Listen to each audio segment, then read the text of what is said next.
தௌபாவுடைய முதல் கண்டிஷன் என்ன? இஹ்லாஸ். ரெண்டாவது கண்டிஷன் என்ன? அந்த பாவத்தை விடணும்.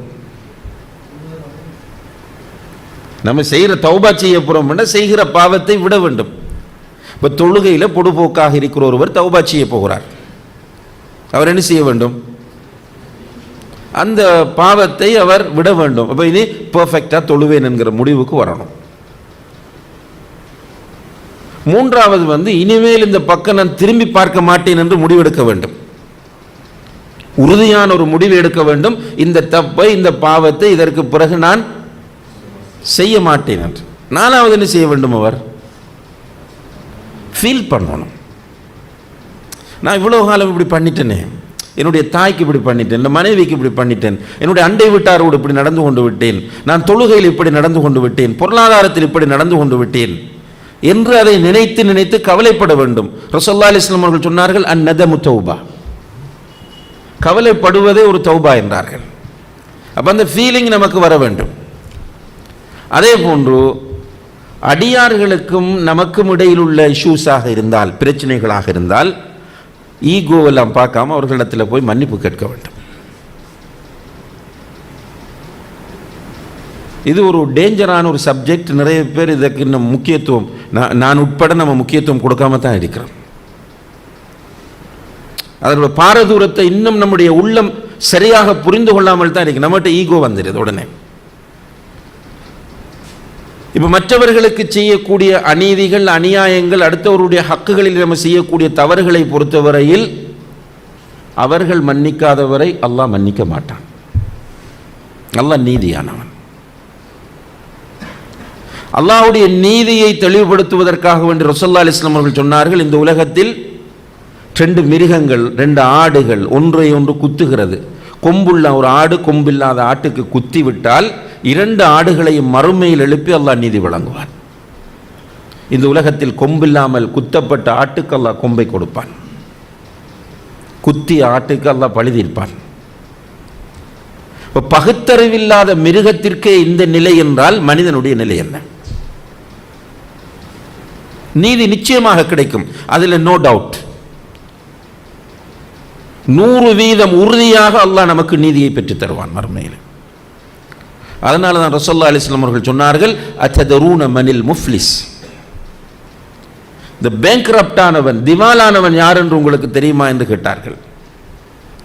அப்போ சஹாபாக்கள் அவங்களுடைய வழக்கத்தில் உள்ள அந்த பேங்க்ரப்ட், அந்த நம்ம தமிழில், நம்ம ஸ்ரீலங்காவில் வங்குரோத்துன்னு சொல்லுவோம், அவர்களுக்கு பழக்கமான வங்குரோத்துக்குரிய விளக்கத்தை சொன்னார்கள். என்னது?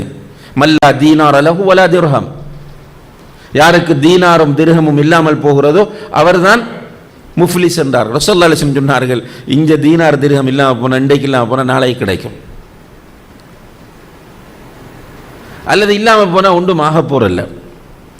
ஆனால் உண்மையிலேயே இஃப்லாஸ் என்பது என்ன என்று கேட்டால், இந்த உலகத்தில் தொழுகை, நோன்பு போன்ற வணக்கங்களில் ஈடுபட்டு இருக்கிற ஒரு மனிதன், இந்த உலகத்தில் தொழுகை, நோன்பு போன்ற வணக்கங்களில் ஈடுபட்டு கொண்டிருக்கிற ஒரு மனிதன் தன்னுடைய சகோதரனுக்கு அநியாயமாக ஏசுவது, தன்னுடைய சகோதரனுக்கு அநியாயமாக அடிப்பது, தன்னுடைய சகோதரனின் பொருளாதாரத்தை அநியாயமாக சுரண்டுவது, தன்னுடைய சகோதரனின் இரத்தத்தை அநியாயமாக ஓட்டுவது, தொழுகையாளி, நோன்பாளி, இபாதத்துகள் செய்யக்கூடிய மனிதன் இப்படி செய்துவிட்டு மறுமையிலே அவன் வந்து நிற்கும் போது அல்லாஹ் அவனையும் இவனால் பாதிக்கப்பட்டவனையும் அழைத்து என்ன செய்வான்?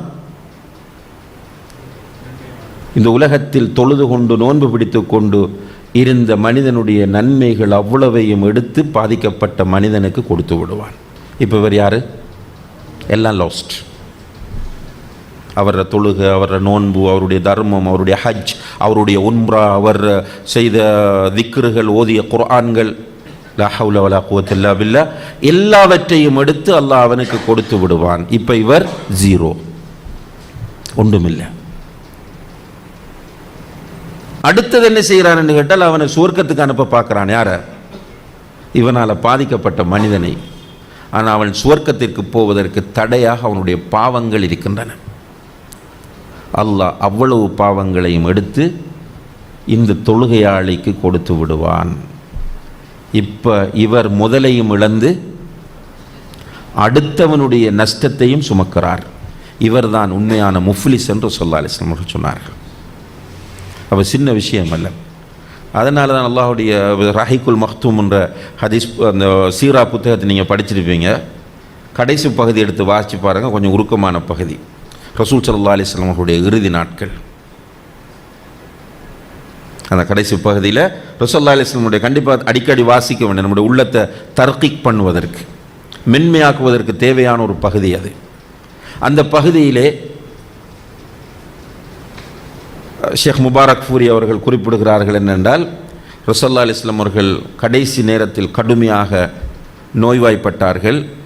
நோய்வாய்ப்பட்டு கொண்டிருக்கும் போது ஒரு நாள் மிம்பருக்கு வந்து, பள்ளிக்கு வந்து மிம்பரில் ஏறி உட்கார்ந்து அவர்கள் சொன்னார்கள், உங்களில் யாருக்காவது கொடுக்க வேண்டும் என்றிருந்தால், அநியாயங்கள் செய்திருந்தால், ஃபல் யதஹல்லல்ஹு மின்ஹு, அவரிடம் போய் அதை ஹலாலாக்கி கொள்ளுங்கள். இந்த உலகத்தில் அவரிடத்தில் போய் நீங்கள் மன்னிப்பு கேட்டு ஹலாலாக்கி கொள்ளுங்கள். ஏனென்றால் நாளை மறுமையிலே தீனார் திர்ஹம் என்ற பேச்சு கிடையாது. அங்கே என்ன இருக்கும்? ஹசனாத் செய்யாத்து தான் இருக்கும். நன்மைகள் தீமைகள் என்ற பேச்சு தான் மறுமையில். எனவே அங்கே போய் கை செய்தப்படுவதற்கு முன்னால் தீனார் திர்ஹம் விஷயங்களை இந்த உலகத்தில் தீர்த்து கொள்ளுங்கள் என்று சொல்லிட்டு ரசூலுல்லாஹி அலைஹி வஸல்லம் அவர்கள் தன்னுடைய மேலாடையை உயர்த்தி சொன்னார்கள், ஷேட்டப் தூக்கி சொன்னார்கள், என்னுடைய முதுகு இதோ இருக்கிறது, நான் யாருக்காவது அடித்திருந்தால் வந்து பழி தீர்த்து கொள்ளட்டும் என்றார்கள். அல்லாஹு அக்பர், ஸல்லல்லாஹு அலைஹி வஸல்லம். நான் யாருக்காவது அடித்திருந்தால் வந்து அவர் என்னிடத்தில் பழி தீர்த்து கொள்ளட்டும் என்று சொன்னார்கள். அப்போ சின்ன விஷயம் அல்ல. இப்போ தௌபாவினுடைய 5வது கண்டிஷன் என்ன? யாருக்காவது, நம்முடைய பெற்றோராக இருக்கலாம், நம்முடைய பிள்ளைகளாக இருக்கலாம், நம்முடைய கணவனாக இருக்கலாம், மனைவியாக இருக்கலாம், நண்பர்களாக இருக்கலாம், இனபந்துக்களாக இருக்கலாம், அண்டை வீட்டாராக இருக்கலாம், நமக்கு கீழே வேலை செய்தவர்களாக இருக்கலாம், ஒன்றாக மஸ்ஜிதிலே இருந்து தாவா பணி செய்தவர்களாக இருக்கலாம். யாராக இருந்தாலும் அடுத்தவர்களுடைய உரிமைகள் விஷயத்தில் விளையாடியவர்கள் நன்றாக மனதில் ஆழமாக பதித்து கொள்ளுங்கள். நீங்கள் எவ்வளவுதான் பெரிய கொள்கைவாதியாக இருந்தாலும், பெரிய தக்குவாதாரியாக நீங்கள் இருந்தாலும், அவர்கள் மன்னிக்காதவரை அல்லாஹ் உங்களை மன்னிக்க மாட்டான். அல்லாஹ் அந்த நிலையிலிருந்து நம்மை பாதுகாக்க வேண்டும். அதனால தான் நம்ம என்ன செய்யணும்?